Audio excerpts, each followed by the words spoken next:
Member for Kelowna Centre. Thank you, Honourable Speaker. Today I rise to speak about an organization in my community that represents the very best of what it means to care for one another, Metro Community Hub. Metro is more than a building or a program. It's a place where dignity is restored and where people are seen and where practical help meets genuine compassion. 5 days a week, Metro Community Hub opens its doors to individuals experiencing homelessness and vulnerability. They provide hot lunches and fresh coffee, simple things, yes, but they're offered with consistency and care, and that builds trust and stability. They offer things that we take for granted: access to showers, laundry, computers, phone charging, and safe storage. These are the basic building blocks of dignity: the ability to clean your clothes, check your email, store your belongings, and take a shower before a job interview or a meeting. But what makes Metro truly remarkable is the people behind it. The staff and volunteers are extraordinary. Many of them serve not from a distance, but from lived experience, themselves or the struggle of a loved one. They know what it means to struggle. They know what it means to rebuild. Some have been unhoused themselves or have walked alongside loved ones who were. That lived experience creates something powerful, not just service or programming, but connection and trust. Metro allows a place for interior health and social workers to connect with those who have no fixed address but need access to medication and services. It's a place where families can reach out to potentially find their loved ones. Trust is what allows Metro to reach people, and consistency and community is what allows them to catch those who fall through the cracks in the system. Metro is also deeply rooted in its neighbourhood. They do not ignore the very real concerns of nearby residents and businesses. Instead, they engage with them. They listen. They work to mitigate disruption. They understand that compassion for those in crisis must exist alongside respect for the broader community. And the broader community is feeling the consequences of the increase in social needs. Honourable Speaker, this balance is not easy, but Metro strives for it every single day.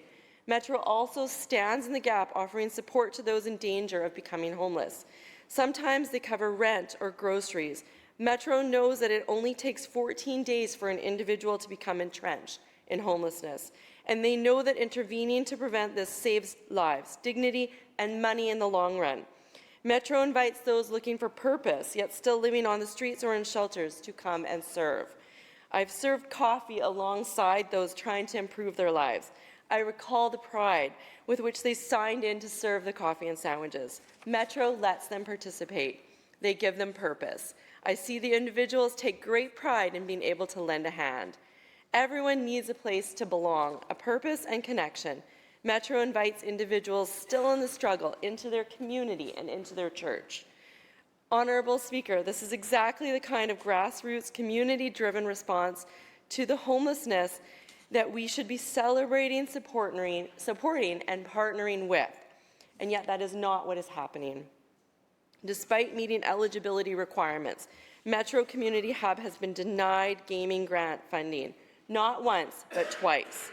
And let me be clear, this is a Christian organization, but it operates with an independent board. It meets the criteria. It delivers measurable, meaningful impact in addressing homelessness, poverty, and community well-being. Metro did their due diligence and confirmed eligibility prior to applying for gaming grants, and yet they've still been turned away. At the same time, Metro was incorrectly classified as an art gallery and hit with a $45,000 tax bill in 2025, despite being tax exempt every year prior and every year since. Honourable Speaker, this is not just a bureaucratic error. This is a failure that has real consequences for a frontline organization doing essential work. When organizations that are feeding the hungry, supporting the vulnerable, and stabilizing communities are forced to fight through red tape and incorrect assessments, we have to ask ourselves, what are we doing?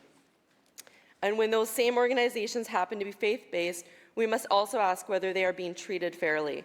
This government often speaks about inclusion, about equity, about supporting vulnerable populations, but inclusion must include everyone. Equity must be applied consistently, and support must be based on the value of the work, not the beliefs of those doing it. Metro does not turn away people based on who they are or what they believe. They serve everyone who walks through their doors with dignity and respect. They are living out the very values that this House so often claims to champion.